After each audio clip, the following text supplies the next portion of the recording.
Guys, I found the Tesseract. 16 puzzles, guys. Well, what are we waiting for? Let's get into it.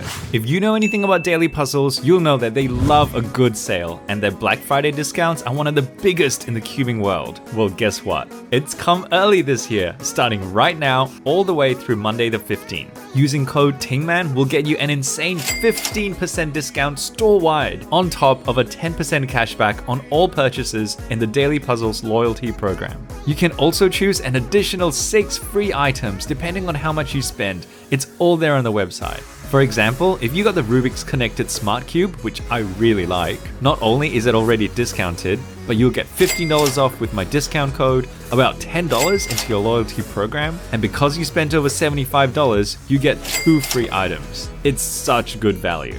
Oh, and if that's not enough, 15 random orders this weekend will also receive a free Volk Mini 3x3 signed by yours truly, Tingman. International shipping to places like the US, UK, New Zealand, and Germany has also been further discounted, or is totally free if you spend enough. So even if you're not in Australia, you're gonna get an amazing deal. So if I were you, I would totally get in there and make the most of this massive sale. Go save heaps of money and get amazing cubes at dailypuzzles.com.au. Alright, back to the 16 puzzles. Starting with the gear cubes. This guy's in maximum security prison in his plastic box, wrapped inside even more plastic. Oh boy, it better be good. And it did not disappoint. That is a beautiful puzzle. Oh my gosh, it's purple. So standard Rubik's cubes are yellow, green, red, blue, and orange, but instead of white, this guy substitute a gorgeous purple that I'm really digging. Oh my gosh, I wonder what this will look like with a torch shining through it and the lights turned off.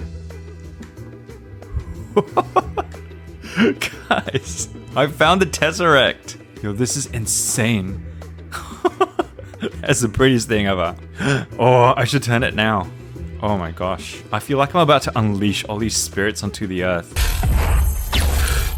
So the 3x3 gear cube, as you can see, doesn't turn like a normal 3x3. If you give it a 180 degree move, it's no longer symmetrical. You can turn like the other layers, but you're now running into all sorts of crazy trouble. So you can't actually do like 90 degree turns because it doesn't let you turn the other layers. Every single turn always has to be like 180 degrees at least, or 360. I've unboxed a regular gear cube before, but this transparent one, oh my gosh. Oh my gosh. Okay, Tingman, calm down. It's just a cube, just a cube. It looks like the power's been taken away from it. So that's the Qiyi transparent gear cube, and over here I have another Qiyi gear cube, except this guy is way easier to solve. I mean, it's still possible to scramble it and get all sorts of like crazy stuff going on, but I think it's meant to be like a gear cube with training wheels. Look at that. It's some like flower explosion. Since there's only like 3 layers to worry about now instead of, well, like 6 sides, this in theory should be easy to solve. All right, I've got something happening here. Oh, what have I done? All right, well, let's try this trick I learned once. So R2, U2, R2, U2, R2, U2. That made no difference. Hang on, let's check. R2, U2. Oh. Ya boys! And that is our hamburger gear cube done. Which of course leaves this crazy gear cube, which barely looks like anything at all. I mean, how do you even turn it? I think you hold the corners like this, and there you go, that's how you do it. So this guy, from what I understand, is a 3x3 gear cube as well, except see these centerpieces over there? In this cube, they're over there.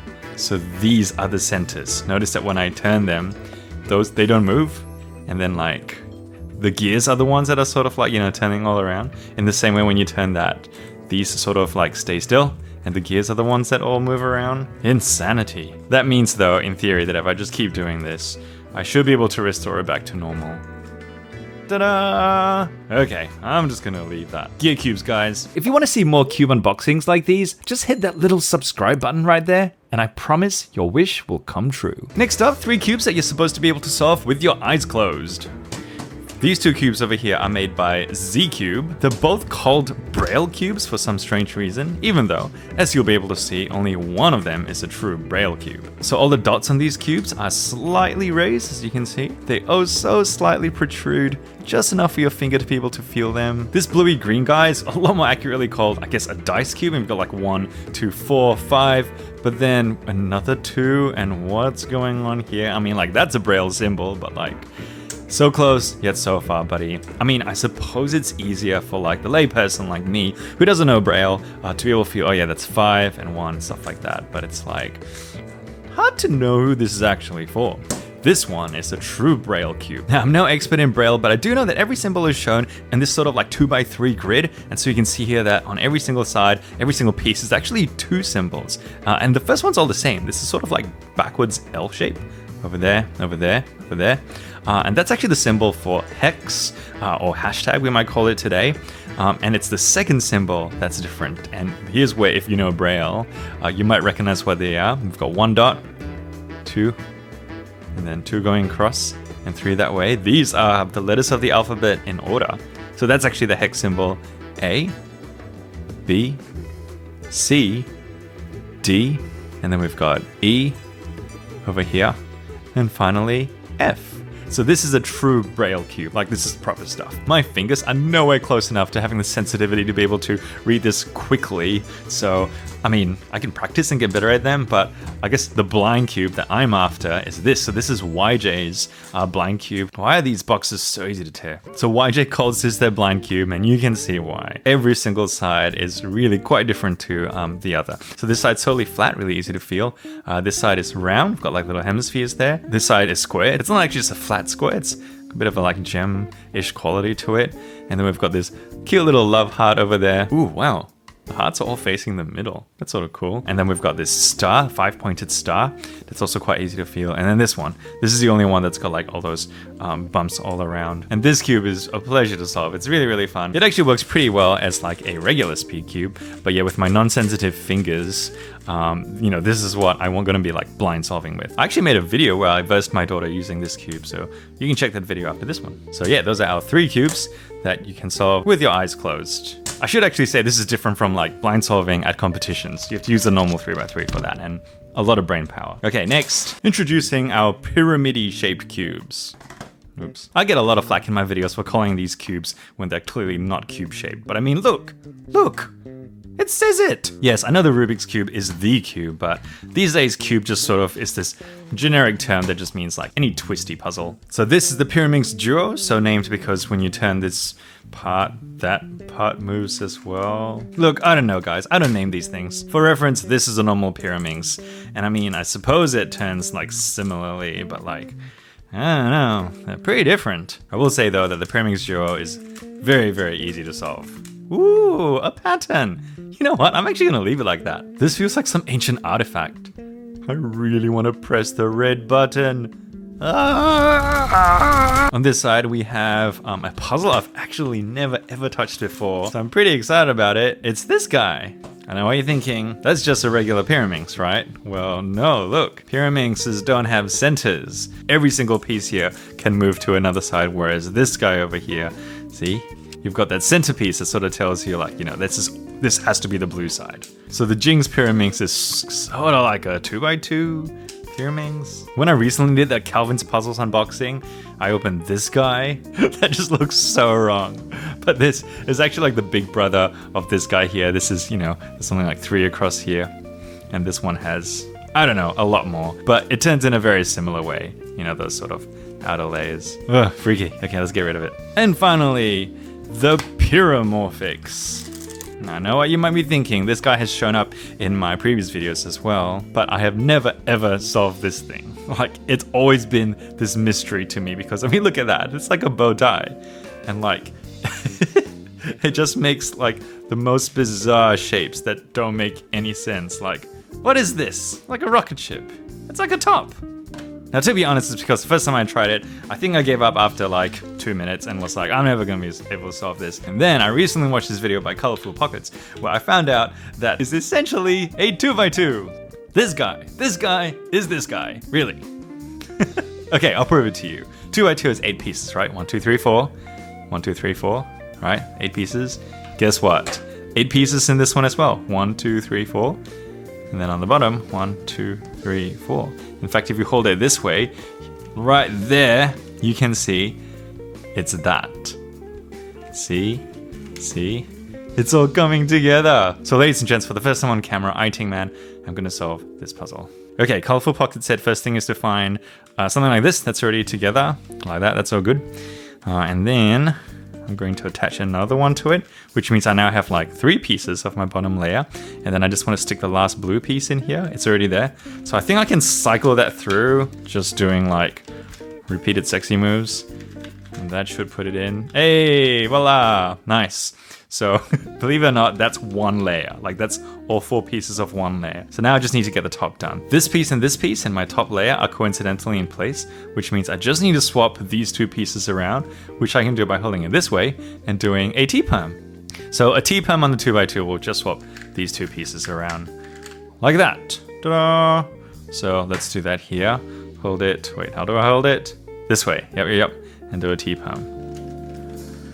Please work. Please work.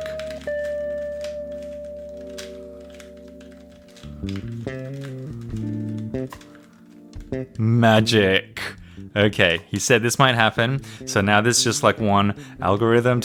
I should just leave it like that too, actually. That looks so cool.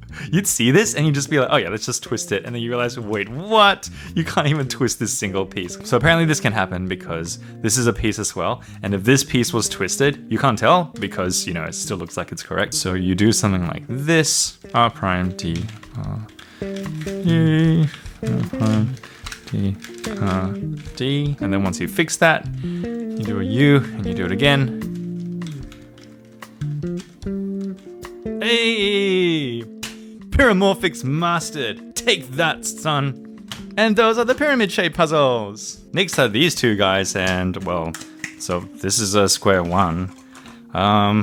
Yeah, it's a square 1. I just thought it looked cool because it was carbon fiber, but yeah. Okay, if you've never seen one of these before, it used to be called back to square 1, and then now it just gets abbreviated to square 1, but yeah. That center layer, also called the equator, is only made up of 2 pieces, which means that's the only way you can turn this puzzle, like no other way. Also, you can't do half turns because it just doesn't continue. And so you can only do like full 180-degree turns. That's the only way you can turn this side of the puzzle. And then on the top, you have 8 pieces, except the corner pieces are like twice as wide as those little edges, and so you can turn it if you do like a little turn like that, but if you do any more than that, you can't. Like it actually stops you if you go in some certain directions, and you might even get cases where it's like not symmetrical, so it's like you could turn it on this side, but because you don't have that same line of symmetry going all the way through, you can't continue to turn it. What can I say about this square 1? If you haven't solved it before, learn it. It's pretty cool. Ta-da!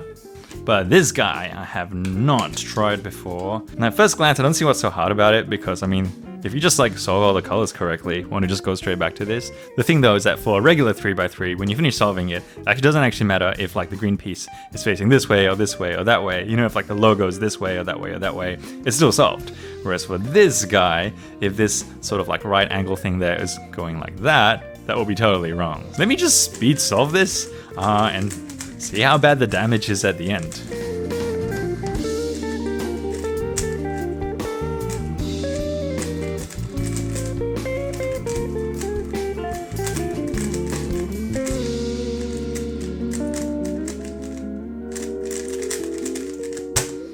Alright, 15 seconds is actually not too bad, all things considered, and it actually felt pretty good as far as speed cubes go.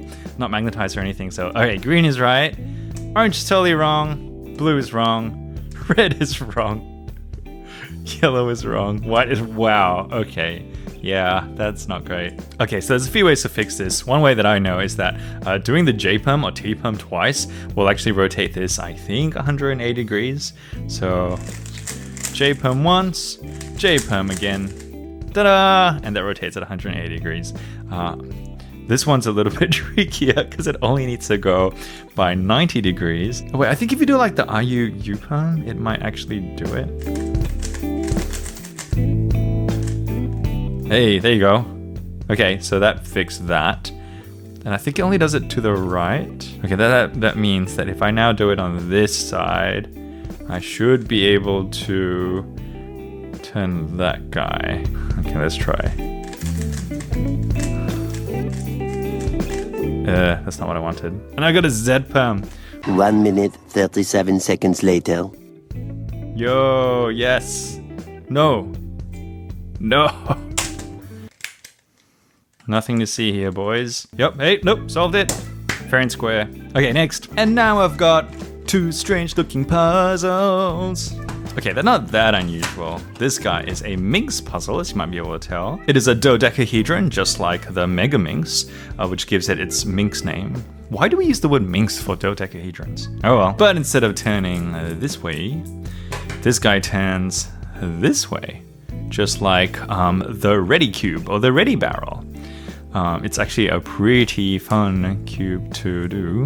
Actually, I'm just gonna mess it up because it looks very pretty when it's all scrambled. I have this strange feeling now as I do this that I've already unboxed this in another big unboxing video. This beautiful guy here is the REDIMINX, which means that my 16 is now going to become 15. And I don't know how I feel about that. Does it still count if I've unboxed it in another video? Let me know in the comments. Hey, look at that, flower patterns. And for my next strange looking puzzle. So this guy is called the Phoenix Cube or something like that. It is also a dodecahedron, just like this guy. It's also unconventional, like, you know, it's not cut that way. And so it looks like it would turn like that guy, but it does not. I believe this guy, does this guy shapeshift? Yes, this guy can shapeshift, as you can see. Yeah, look at that. Seeing some weird stuff going on there. So you know it shapeshifts if like it continues to turn like correctly and smoothly, even though it's like out of shape. Haven't solved this before, but I think part of the challenge is just getting it into the shape. I mean, most of this middle layer is green, so you wouldn't think that's too hard. I wonder why it's called Phoenix though. Maybe because it looks like an egg? Strange looking puzzle. I have got a YUXIN magic box with Mr. Kevin Hayes on the side, looking dashing as usual. Yeah, the guy's holding like a 4x4 and a 5x5 in one hand. That's how you know he's a swimmer. And this is a, well, regular 3x3? Or so you think, because when I open it, you realize it's still a regular 3x3. But wait, is it? Because check this out. Wait, how do you do it again? Oh yeah, it's one of the centerpieces. The white centerpiece, look, it depresses. So I think if you push it really hard, yeah, like that, you push it all the way in, it doesn't come out now, and now, there you go. It's a hidden treasure box, guys. You can hide all sorts of things in here with no one knowing, unless they know how to solve a Rubik's Cube and never seen this puzzle before, but still, that's amazing. Also, that's a very, very small container. I'm not actually sure what would fit in that. Maybe a very, very small mouse. So I think when you turn it back, like that thing pops open again. Whew, I felt like I was gonna break it. Okay, so you can push that thing down when it's solved, and if I'm not wrong, when you scramble it, yeah, you can't. Oh, so good. So you can't push down on that button at all when it's been scrambled. Let's timer solve again because it's fun. Interesting. Whew. What is happening, sir? Oops. Should not have done that. Oops, should not have done that either. Oh boy. And a little T-pump to finish us off. Ah, so many lockups. 18 seconds is not great, but what is great is getting the treasure. Oh, I wonder if it works if it's just like misaligned like that. Ah, it still opens. How about if it's like that? Okay, so that doesn't open. Oh no, I broke it. No, I'll never get the treasure out. What? I had to turn it to like this before it would open. Okay, it's proving challenging to open even like to myself, and that's how you know it's an effective treasure box. Yeah. Oh my gosh. I really feel like I'm gonna break it when I'm closing it. Oh wow. Whew. That's a workout. Kevin Hayes is looking at me like, not if you had my arms. Now I've saved one of the most amazing puzzles for the end, and it is the 1x1. Now don't let its simplicity fool you. A whole bunch of very successful YouTube videos have been made on how to solve the 1x1. It's even got its own like scramble generator and CS timer. It's pretty cool. But yeah, I mean, it's a 1x1. It's actually meant to be like a keychain, which is why it's got like extra bit. Despite it being a joke, I actually really like it. There's something about just the stupidity, but also the simplicity of a 1x1 cube. And also, I don't know what it is about this one, but can you see that texture? It's really cool. It's not just like this vinyl plastic. It's got like, can you hear that? Now, I intentionally made this the penultimate puzzle because for the sake of contrast, it's going to make the final puzzle look really big. Okay, any other cube would have made this final puzzle look really big, but this, ladies and gents, is the YUXIN 11x11. Oh my gosh, get out of here. This is a chunky puzzle. My word. Whoa. You can really feel the weight as well. That's a very vibrant red.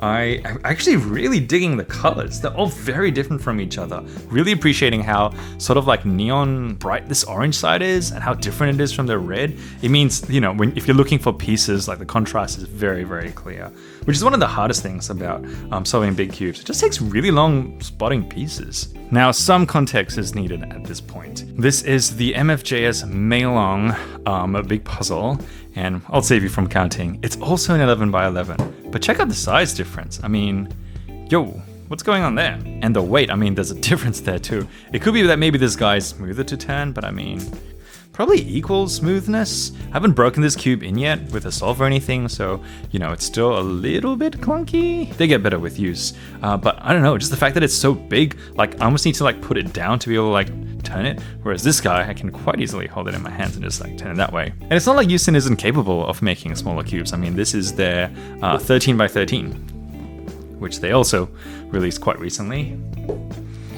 And yeah, I mean, yo, your 13x13 is smaller than your 11x11. What's going on? And for some final bit of perspective, this is the largest n/n puzzle that I own, the 19x19. Oh, okay, this guy's a beast, and rightly so, but, oh wow, I didn't think it would be this close. Look at the difference in size. I mean, that is very similar. 11, 19. What's similar? They're both prime numbers. I will say though that there's one good thing about having a cube that's this big, and it's that it looks pretty impressive. I mean, this 11x11 is pretty cool. When you take it out, people do go wow, but it's like, oh yeah, I don't know, thought it'd be bigger. This feels like it's the size that most people would imagine an 11x11 would be. It lives up to its reputation. All right, you know I'm gonna have to do a checkerboard. I will say that the pieces actually do feel a bit more stable. Like, this feels like it wouldn't pop as much. Big cubes have so many pieces, and they're notorious for when they're misaligned, like pushing pieces out that like physically would just like pop out of the puzzle, which yeah, we call a pop. There she is. A beautiful 11x11 checkerboard pattern. So what do you think, guys? Which one did you like? I'm gonna get some hate for this, but I actually really liked the 1x1. No, I mean seriously, it's such a unique puzzle and it's cute and it's, yeah. I'm definitely most proudest of solving this guy, the PYRAMORPHIX, for the first time today. Woohoo! Also props to our Hidden Treasures cube, this Rubik's Cube, for being a fantastic place to hide a baby mouse. And okay, we know what the most beautiful cube is this guy, especially if you have a torch. Oh, whoops. Oh, that's red. Oh, that is freaky now. Guys, I don't feel very safe anymore. Thanks for watching. Please subscribe. I can't control it anymore. Sorry to scare you guys. Let's end with a more positive, wholesome, family-friendly note. That's the Tesseract that I know and love. Anyway, thanks for watching. Bye. Whoa, that is freaky. Freaky.